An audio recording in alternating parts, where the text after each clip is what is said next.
The two things that so many women come in assuming is, one, I'm going to die, and two, my baby will be born with HIV. Number one, it's 2018. We expect you to live as long as you were intended to live, and expect you to die of whatever you were intended to die of, but it shouldn't be HIV. And two, we expect your baby to be fine. And they look at it, the first time they hear it, they look at us like we're crazy.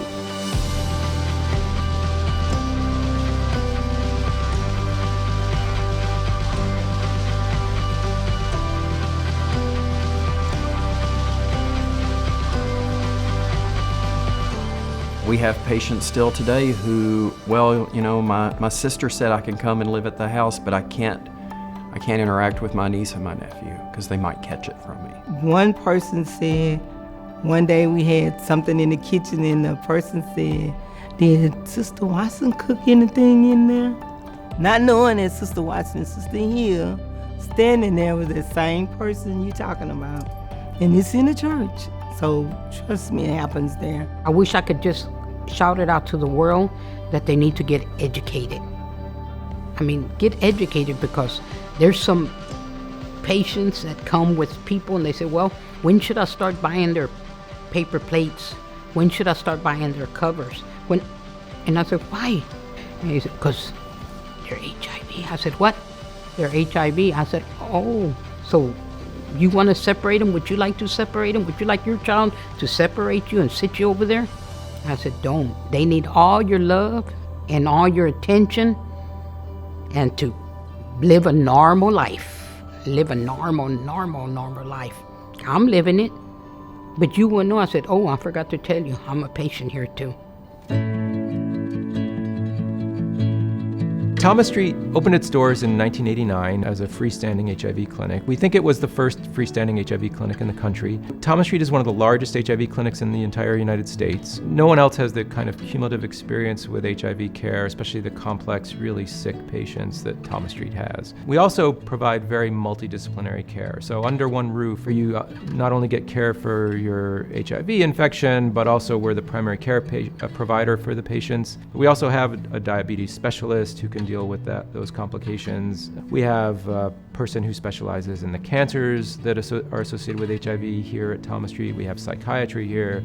We have OB/GYN services here. We have a rheumatologist here. So we try to bring everything under one roof, including pharmacy and lab and all the physical therapy and all the things that a person might need to really take care of themselves well. April the 24th, 2003, I went to the emergency room. And when I entered, the doctor said, due to the signs and symptoms, and you being an African American, there's an important test I like to take. So then he just come out and said, you have full-blown AIDS. But at that moment, I went into total shock. In the middle of the night, you coming through and you don't know, and all I can vaguely see is people walking around crying. Where at that point, my sister was telling me, and the doctors had said, we've done all we can do.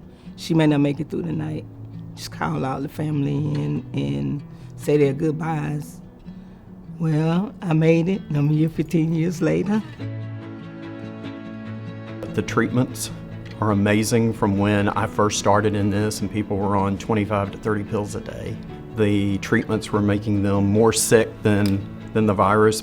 I started out with like 29 different medications, this, that, and that, and blood pressure out of everything just going crazy. And now, thankful that I'm down to 2 a day. So once patients have been on medications, nowadays with the new medications, maybe after an approximately of 2 months, the viral load, the amount of HIV in the blood will become suppressed and they'll become undetectable. And at that time, the chance of transmitting the virus are extremely low, if not none. 10 years ago, CDC realized that people weren't being tested for HIV with enough regularity. And there were large parts of the population that had never been tested for HIV. And that's clearly, that makes no sense, right? This is a treatable infection that the earlier you start treatment, the better off you're going to be. And actually, if you treat people with HIV, you can reduce their risk of giving HIV to someone else, even without condom use, to essentially zero. So CDC released guidelines saying basically test everyone for HIV in any healthcare setting, period. So in response to that recommendation in 2006, we established Project RUSH. RUSH stands for Routine Universal Screening for HIV, and it's Harris Health-wide now. And so anyone who comes in to a Harris Health facility should get an HIV test.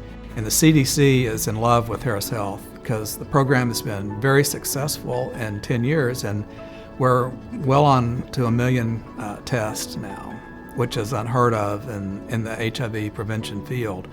And I know that we found more than 5,000 new positives. So these are people who were diagnosed in one of our facilities and would never have known if that project had not been in place.